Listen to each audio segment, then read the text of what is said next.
At some point, I think you have to sober up and get serious, don't you? As amusing and entertaining as all of this is, you got to get down to brass tacks at some point. And getting down to brass tacks is to go back to a question that the Athenians were discussing like 2,500 years ago. It's amazing how much they discussed evolution. They discussed all of the issues surrounding democracy and whether or not it would work. Socrates was opposed to democracy. He thought that a person should be severely tested up until the age of 50, and if they still wanted to be involved in politics, then they would be allowed to, but only after proving themselves to be the most athletic, academic, intellectual, musical, knowledgeable people would they then be allowed to become members of the government. They would have to live communally. They couldn't have their own children.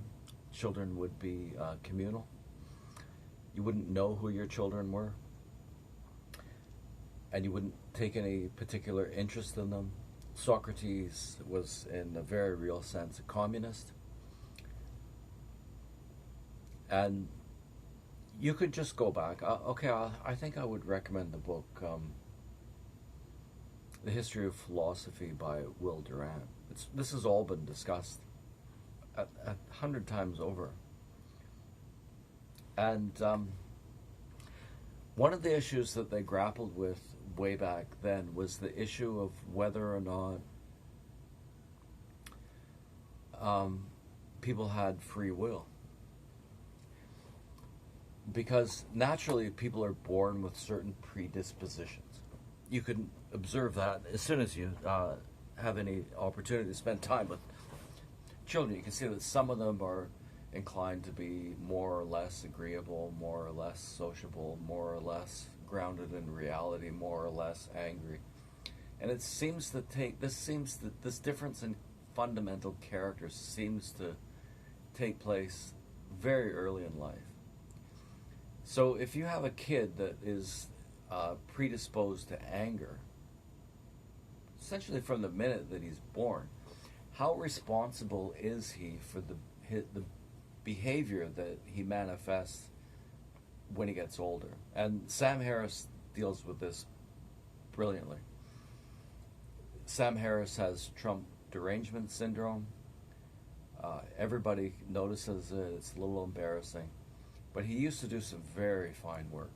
And in my opinion, the best work that he ever did was on this issue of free will and on the issue of whether or not there's actually a problem of white racist cops killing black people. I'm rambling a bit, but a really big part of Western civilization is the idea that the more that you want to know about a subject, the more examples you need. So if you want to know about birds, you should collect an amazing number of birds. And that's what Aristotle did. By having more examples of birds and their behavior and their habitat, you could learn more about birds. It's as simple as that. Just look at the world and gain as many examples of a given category, I guess, as possible, and then you would know more about that category of thing. And so you look at people and you're wondering whether or not they're responsible for what they do, and the more that you look at them, the more you recognize that they're born into the world with different predispositions, and that some of those might quite obviously be the result of predispositions in their parents. And so once you've recognized that people are born with different predispositions, then you start observing the sort of life experience they have, and you start to observe that has an impact on their character and the kind of person that they become. And that's something Actually, both of those things can be controlled. You, eugenics is just good breeding. I mean, it literally is. It's too complicated to do properly, probably. But it makes sense that if you breed two stallions, two racehorses, one, naturally only one of them could be a stallion, except in the modern world, perhaps. And if you bred two brilliant racehorses together, you're more likely to get a better racehorse. And if you breed two people who have a grounding in reality, high intelligence, good body, etc., you're more likely to get a child that has those qualities. Eugenics has been around forever, but it relates back to the issue of free will, because a person was born with certain characteristics, and then they would have certain life experiences that would also create their character. So if you have a person who is born of sane parents, intelligent parents, and as far as you can see, they've been raised in a loving environment, and they've been exposed to sophisticated art, sophisticated thinking, they've been trained in science, then you get a different kind of person. And so the person who's born in an opposite circumstance, he's born in a situation where there's no father at home, a lot of people are drug addicts, there's a lot of prostitution, violence is... Mike Tyson is the best example of that. His parents are both prostitutes, both addicted to drugs. Crime and violence was a regular part of life in the 1970s in New York. I think that's where he grew up, right? People kind of joke about it, but his victims wouldn't have joked about it. And he became a certain kind of person. He became a very special sort of person, but he obviously became a very bad person. And is he responsible for that? It's an incredibly important question. So the problem is that if you take a situation like the Catholic churches in Canada, obviously a tragedy.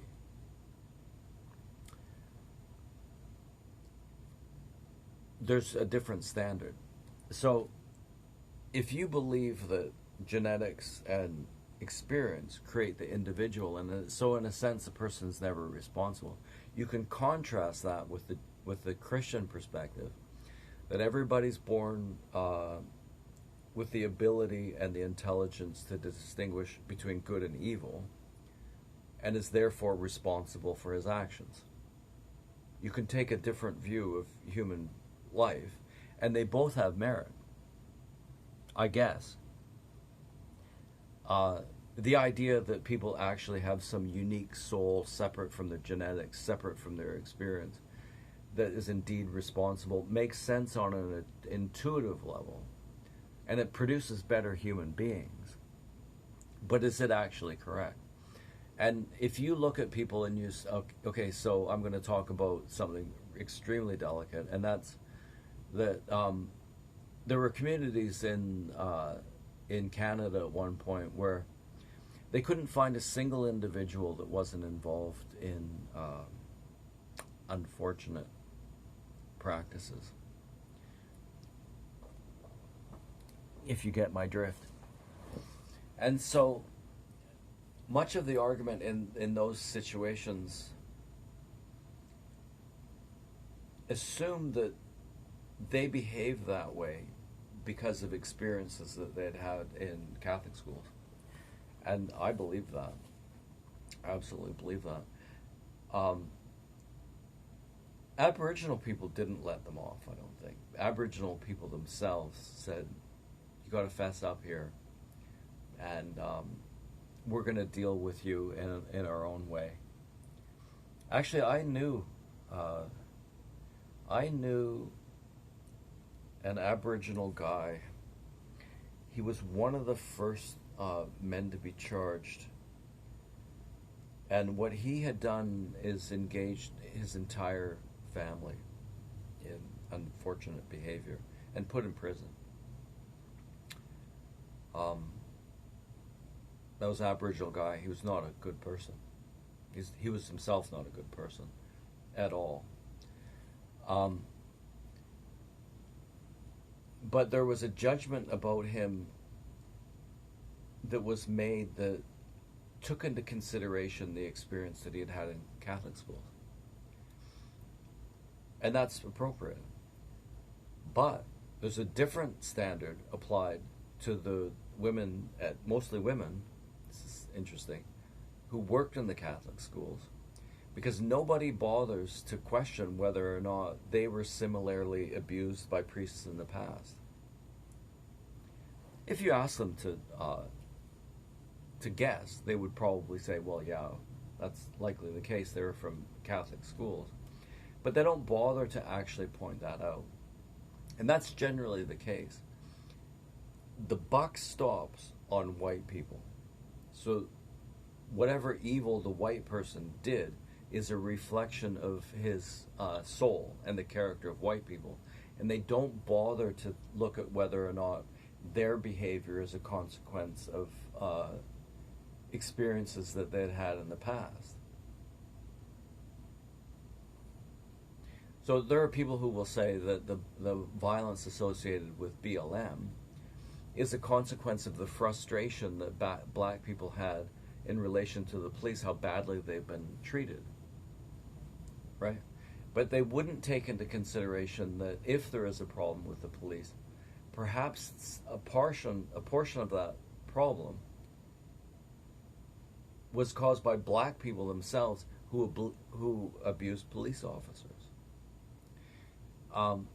You have to have some sort of common standard where we acknowledge that, yes, we all have the sense that people are responsible for the evil that they do, and also can take credit for the good things that they do. But at the same time, they are products of their genetics and their experience. This level of philosophy was engaged in 2,500 years ago. It's still fundamental. And if you have a double standard, then you're going to create resentment. You're going to create a system where people are not judged by a common standard. That's simply the case. Perhaps simply isn't quite the way to say it. It's not exactly simple. Sam Harris, free will. My contention is that people who are white are assumed to have the intelligence and ability to choose between good and evil, and are so responsible for their actions, which is the Christian ideal. Whereas when you look at people of other races and of a different sex other than white men, they're judged by quite a different standard, because excuses are made for them on the basis of unfortunate experience. That is the base level thing that has to be figured out. It's the most profound philosophical and scientific question that there is, and we're largely getting it wrong.